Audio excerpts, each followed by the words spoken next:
Welcome to the show, Colin Bennun. Currently, you are a mix and mastering engineer, musician, and producer living in Bristol, the United Kingdom. You've played piano and keyboard since the tender age of 5, and have gone on to produce music ever since.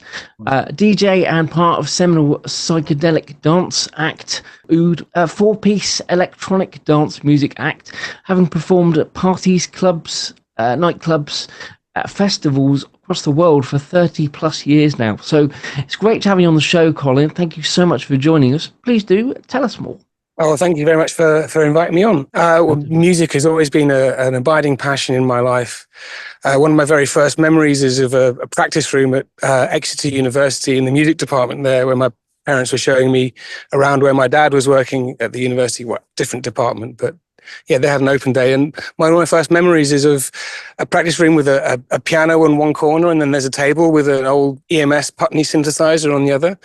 And I was plinked around on the piano, as you do when you're 4 or 5 years old. Yeah. But I remember spending more time with the synth. And I remember, thinking, leave me alone with this. And I swear I'll get a noise out of it eventually. Right. Obviously I didn't. I was, but I kind of knew what it was meant to do. And ever since then, it's been music and music production and synthesizers, especially. It was, started playing in bands when I was 15, playing funk and soul and kind of indie rock kind of things, pop. And after my degree, I just went head first into music. I started off writing music for computer games, and around the same time kind of met the two guys that I started my project OOOD with, not my project, our project. Yeah. And that was in 94, and it's just gone on from there. I've just never stopped. Yeah. Amazing. Yes.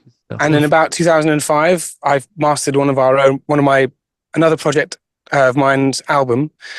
And I started getting calls from other artists asking if I could do the same to their music. So my mastering and work has just kind of grown from there for the last 20 odd years. Nice. But you just did an incredible job on my tune, man. It's very kind of you to say so. I'm so happy you like it. It's a great tune. I get the chorus going around in my head now, days later. It just sounds, oh my God. And I've let a few people and they go, Skyler, this is so clean. You know what I mean?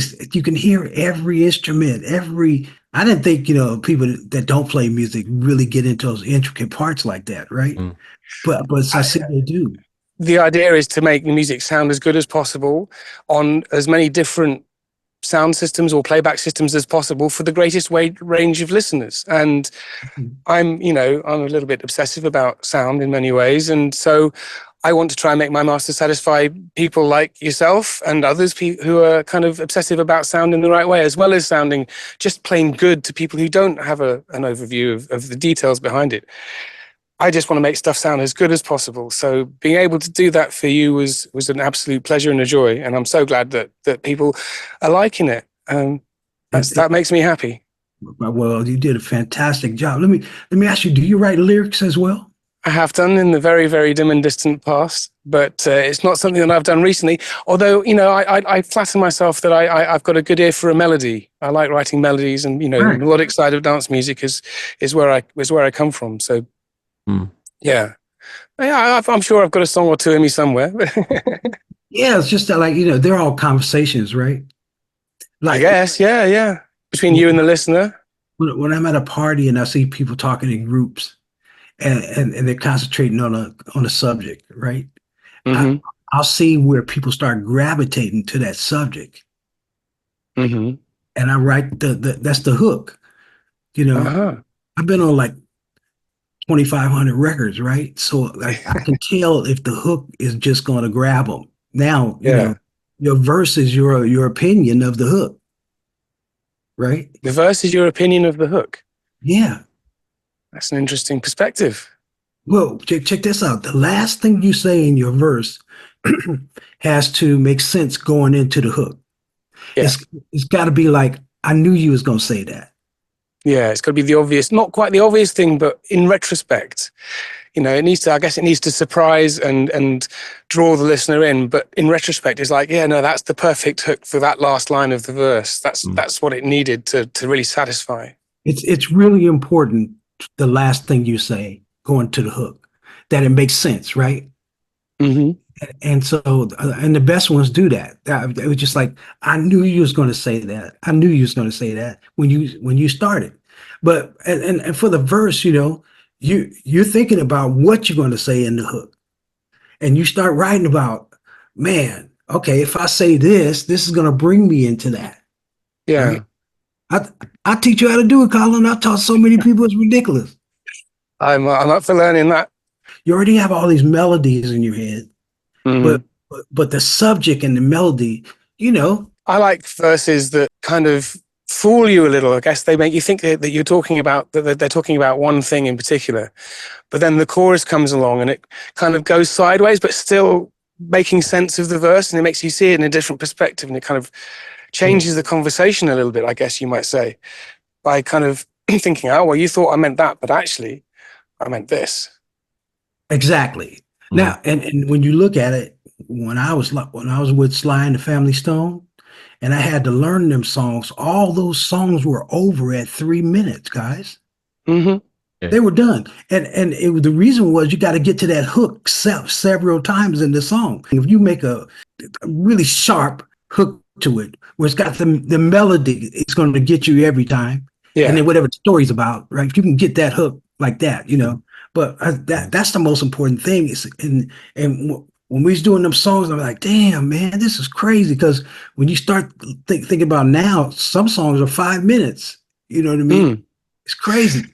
Well, as I understand it, another reason for songs being shorter, kind of back in like the days of, I guess, when songs would be made and broken on the radio, was the radio stations wanted to be able to fit more songs in the hour, so that they kind of had a preference for shorter songs.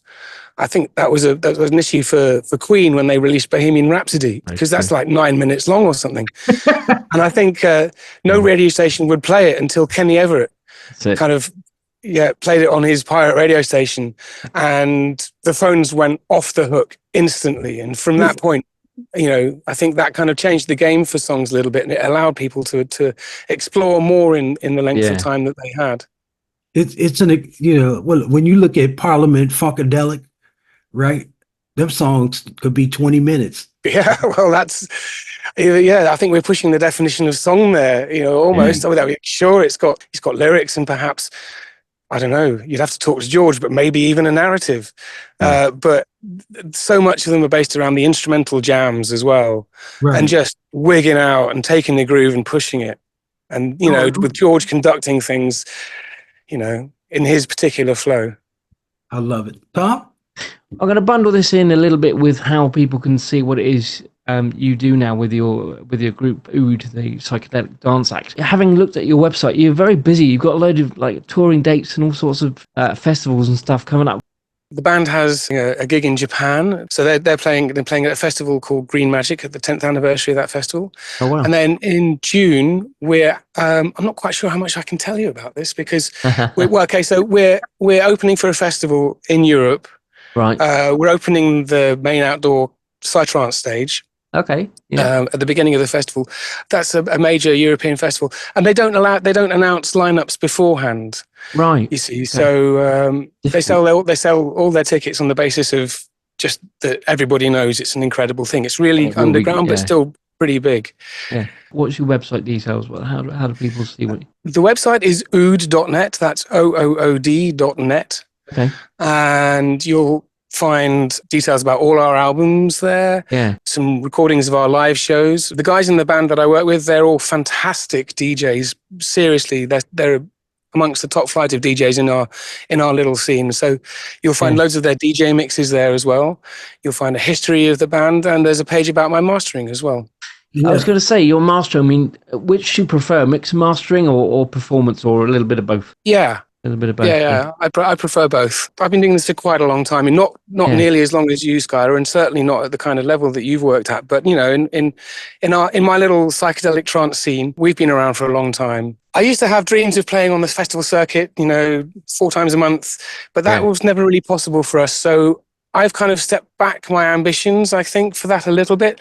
I'll never stop writing the music. It's in my bones. And I absolutely love it. I've just had to come to terms with the fact that, we're never going to be a big face on the festival scene. So really my mastering and mixing is what pays for that now. Oh, yeah. Right. My mastering is what keeps a roof over my head, and it allows me the time and the freedom to write whatever music I like.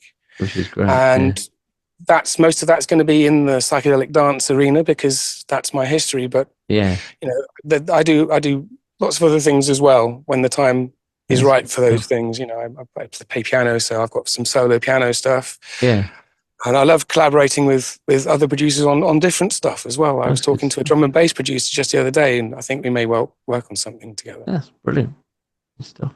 Colin, bless you for coming on the show, brother. Yeah, thanks so much. Thanks so much for inviting me. It's feels like a great honor.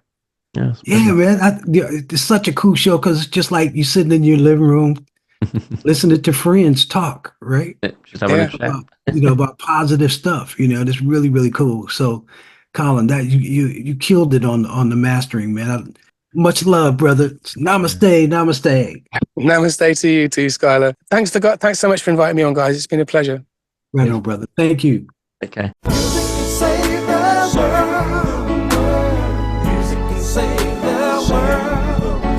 we all get together, music can save the world. Yeah. Music can save the world. Music can save the world. If we all come together, music can save the world. There's an urgency facing our humanity. Thank you so much for watching. To stay up to date, please click subscribe and hit the bell. You can also join our group on Facebook and find us on LinkedIn and Instagram.